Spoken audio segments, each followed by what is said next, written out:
അസ്സലാമലൈക്കും. ഞങ്ങളൊന്ന് ചെറിയൊരു ട്രിപ്പ് പോയിട്ടാണ് സിക്കാകാൻ്റെ ധർമ്മപുരിയുള്ള കട കാണാനും അതുപോലെ തന്നെ നാഗൂരൊക്കെ സിയാർത്ത് ചെയ്യാനൊക്കെ വേണ്ടിയിട്ടാണ് ഞങ്ങൾ പോയത്. രാത്രി ഒരു 8:20 ആകുമ്പോൾ കുറ്റിപ്പുറന്ന് ധർമ്മപുരിക്ക് ട്രെയിനുണ്ട്.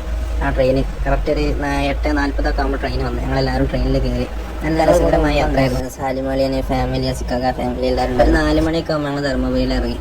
എന്നിട്ട് അവിടെ നിന്ന് തന്നെ ലിഫ്റ്റിലാണ് മുകളിലേക്ക് പോയത്. ലിഫ്റ്റിൻ്റെ അവിടെയൊക്കെ കുട്ടികൾക്കൊക്കെ ഭയങ്കര രസമായിരുന്നു. കാരണം ഈ ലിഫ്റ്റിൽ കയറലും പെട്ടി ഒന്തരും ആ മുന്തിര പെട്ടി പോയത്. ഓരോ ഓട്ടോറിക്ഷയിൽ തന്നെ 11 ആൾക്കാരാണ് കയറി പോയത്. ഭയങ്കര രസമായിരുന്നു. കാരണം തമിഴ്നാട്ടിലെ ഓട്ടോറിക്ഷയിൽ അവർ കുത്തി നിറച്ച് ഇത്രയും ആൾക്കാരെ കയറ്റും. പിന്നെ ഞങ്ങൾ കടയിലെത്തി. രാത്രിയിൽ ഉറക്കമൊന്നും ശരിയാവാത്തത് കൊണ്ട് തന്നെ പലവർക്കും നല്ല ഉറക്കപ്രാന്തായിരുന്നു.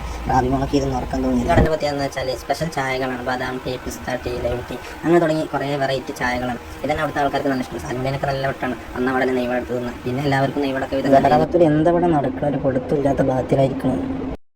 ചായയുടെ കഴിഞ്ഞ് എല്ലാവരും റൂമിലേക്ക് പോയി. കസ്റ്റമേഴ്സ് വരാൻ തുടങ്ങി. രാവിലെ അതിലെ മുതലാളി അടുക്കള കയറി ചായ ഉണ്ടാക്കാൻ തുടങ്ങി.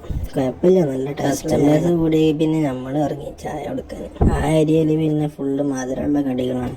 അണ്ണന്മാർക്കൊക്കെ മധുരമുള്ളതിനോട് ഭയങ്കര താല്പര്യം.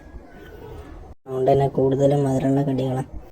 ലൈം ടീ കുടിക്കുന്ന അസറിനോട് എങ്ങനെയുണ്ട് ചായ എന്ന് ചോദിച്ചപ്പോൾ പുളിഞ്ഞെന്ന പോലത്തെ ഒരു ചെറി. അങ്ങനെ നാസ്തിയും കഴിച്ച് എല്ലാവരും അവിടെ നിന്ന് ഇറങ്ങി. നാഗൂര് വരെ നല്ല രസമുള്ള യാത്രയായിരുന്നു. പുറത്തേക്ക് നോക്കി നോക്കുമ്പോൾ നല്ല മലകളും നല്ല പ്രകൃതി. സിക്കാഗോ സാലിമളിയനൊക്കെ യാത്ര നല്ല മുതലായി. ഹിപ്നോട്ടിസം മെനിലസൊക്കെ നമ്മളെ വെച്ചിട്ട് ഇങ്ങനെ പ്രാക്ടീസ് ചെയ്യായിരുന്നു. റാബിമൂന്ന് രാജൊക്കെ നല്ല പാട്ടിനാണ്.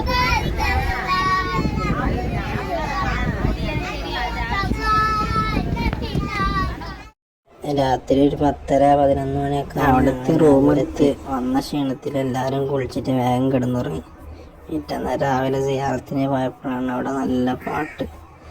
അതും കേട്ട് കുറച്ച് നേരം അവിടെ നിന്നു.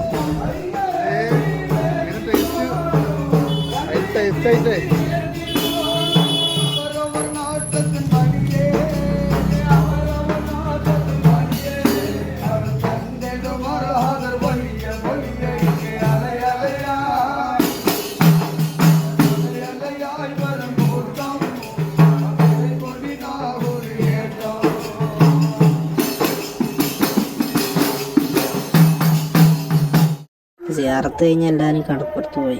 പിന്നെ എല്ലാവരും കുതിരമ്മ കയറി. സാലിമളിയന് മുഖത്ത് നല്ല ചെറിയാണെങ്കിലും ഉള്ളിൽ നല്ല പേടിയാണ്. കൂട്ടത്തിൽ ഞാനും കയറി. പുറത്തുനിന്ന് കാണുന്ന പോലെയല്ലട്ടാ. കയറുമ്പോൾ നല്ല പേടിയുണ്ടെങ്കിലും കുറച്ച് കഴിഞ്ഞപ്പോൾ നല്ലൊരു ഹരായി. അതൊക്കെ കഴിഞ്ഞ് ചീഞ്ഞും വാങ്ങി വൈകുന്നേരം 4:50 ആകുമ്പോൾ നാട്ടിലേക്ക് ട്രെയിൻ കയറി. തൃശ്ശൂർ ഇറങ്ങി റെയിൽവേന്ന് എല്ലാവരും സുബഹി നിസ്കരിച്ചു. ലോ ഫ്ലോർ ബസ്സിന് കണ്ടിടത്തുനിന്ന് ഇറങ്ങി. അവിടെ പിന്നെ വണ്ടിയിട്ട് വിളിക്കാൻ വന്നിരുന്നു.